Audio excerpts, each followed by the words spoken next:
Tere! On kuulda? Tänu Jumalale. Nii hea on näha jälle väga paljusid, keda nüüd väga pikalt pole näha olnud, kes on selle eriolukorra pärast, teadnud ka, et kes on eriolukorra pärast pidanud olema paguluses kodus ja pole näinud üksteist.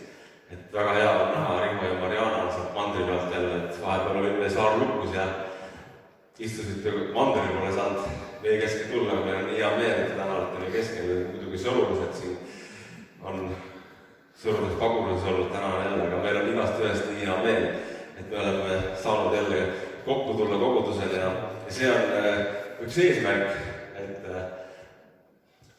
on hea küll läbi selle ekraani vaadata, aga on hea ka kokku saada, see on, ma arvan, veel parem. Aga Tõnu lõid siin mõned teated ütlemata, ma ütlen siis, teate ära pärast arvendama, on ju. Et teisipäeval kella 10 on meil valvehommik siin samas kõrval, kes on siis töölt vabad, saavad tulla siis kella 10 teisipäeva hommikul. Ja õhtul kella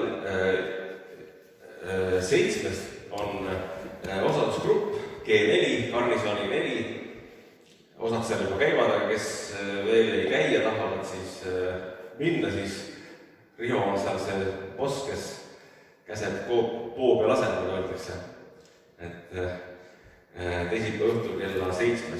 Reedel on meil siin palveõhtu kella 7 ja samal ajal kella 7 on ka noortekas. Nii et noored on need, kes tunnevad ennast noortena, olge kohal, Jumal teeb imelisi asju. Ja pühapäeval on siis jällegi Jumala teenistus kell 11, siis järgmine pühapäev me kuuleme sõnumit Aivar Arelt.